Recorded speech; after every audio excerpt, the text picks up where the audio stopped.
Hello and welcome to Elevated Mindset. What if I told you that the most successful people in the world don't actually have better willpower than you? That they're not genetically blessed with superhuman self-control? The truth is, they've discovered something that most people never learn about breaking bad habits. And today, I'm going to reveal this secret weapon that could change everything about how you approach personal change. Think about your worst habit right now. Maybe it's scrolling through social media for hours, eating junk food when you're stressed, or procrastinating on important tasks. You've probably tried to quit dozens of times. You've made promises to yourself, set goals, maybe even told friends and family about your plans to change.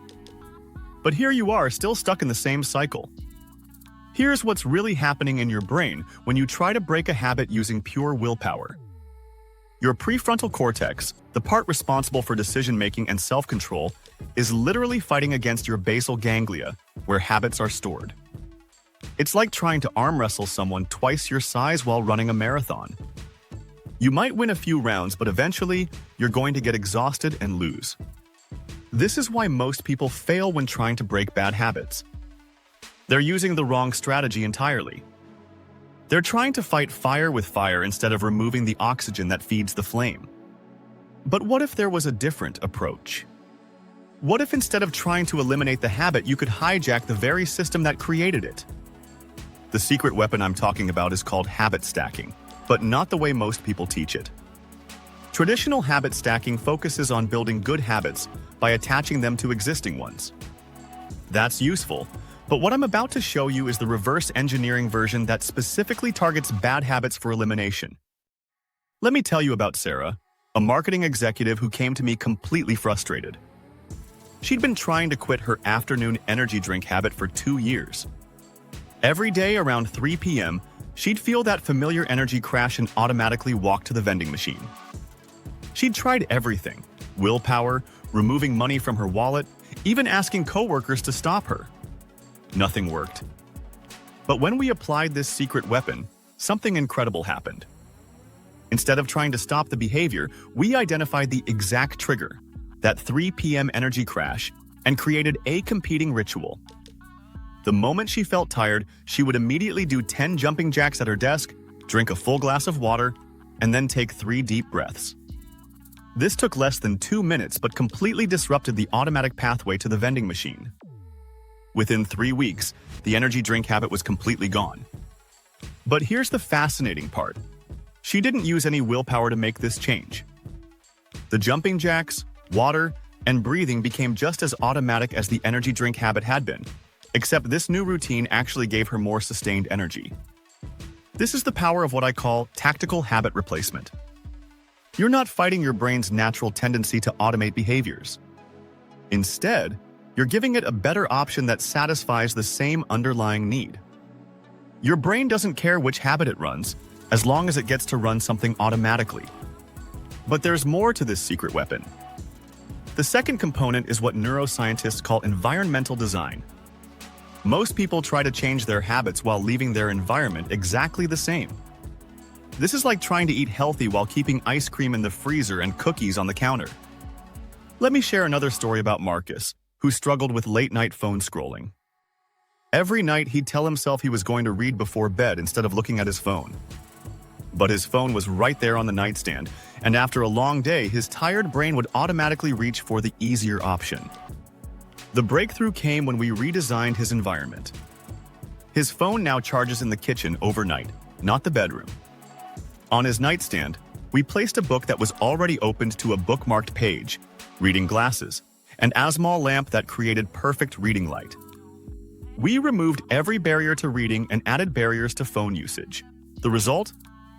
Within 1 week, Marcus was reading for 30 minutes before bed instead of scrolling. His sleep quality improved dramatically, and he started waking up more refreshed. The environment was doing the work for him. This brings us to the third element of the secret weapon: micro-commitments. Most people fail at breaking bad habits because they try to make massive changes overnight.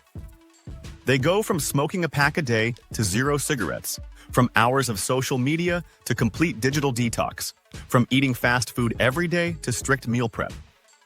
Your brain interprets these dramatic changes as threats to your survival and activates resistance mechanisms. But what if you made changes so small that your brain didn't even notice them? This is where the magic happens. Take Jennifer, who wanted to stop stress eating. Instead of trying to eliminate stress eating entirely, we started with a micro-commitment.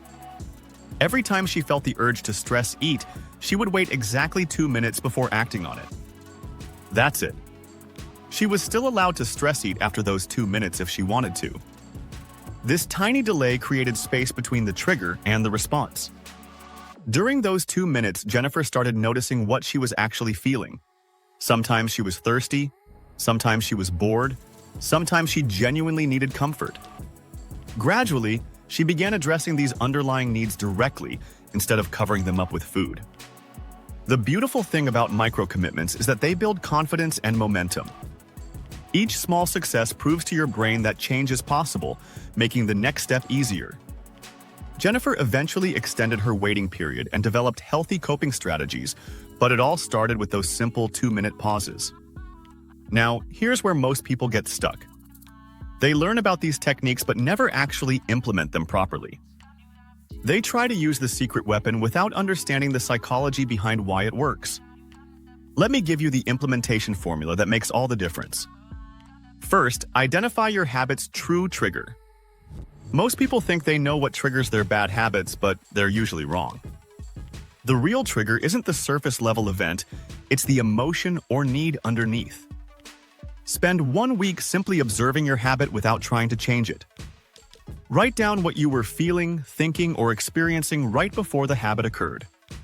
Second, design your replacement ritual. This needs to satisfy the same underlying need as your bad habit, but in a healthier way. If your habit provides stress relief, your replacement must also provide stress relief. If it provides entertainment, your replacement must also provide entertainment. The key is matching the emotional payoff. Third, make your environment your ally. Remove barriers to your desired behavior and add barriers to your unwanted behavior. Remember, you want to make good choices easier and bad choices harder. Fourth, start ridiculously small.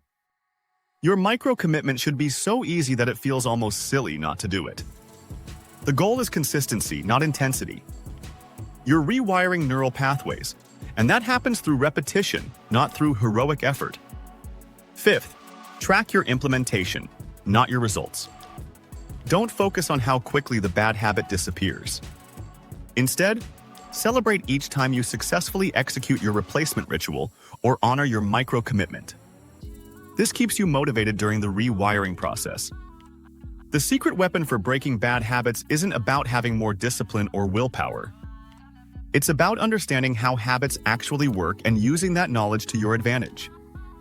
You're not fighting against your brain's natural processes, you're collaborating with them. Remember Sarah with her energy drink habit, Marcus with his phone scrolling, and Jennifer with her stress eating? They all succeeded because they stopped trying to force change and started engineering it. They used their brain's love of automation to create better automatic behaviors. Your bad habits aren't character flaws or signs of weakness. They're simply outdated software running in the background of your mind. But now you have the tools to update that software. The secret weapon is in your hands. The only question left is whether you'll use it. Start today with just one habit. Choose your trigger, design your replacement, modify your environment, make a micro-commitment, and begin the rewiring process. Your future self will thank you for taking this first step toward lasting change. If you found this video helpful, please consider subscribing to our channel for more insightful content. Don't forget to like and share this video with friends who might benefit from these strategies. If you enjoyed this video and found it informational, drop a comment below letting us know your thoughts. Thank you for watching, and we look forward to seeing you in the next video.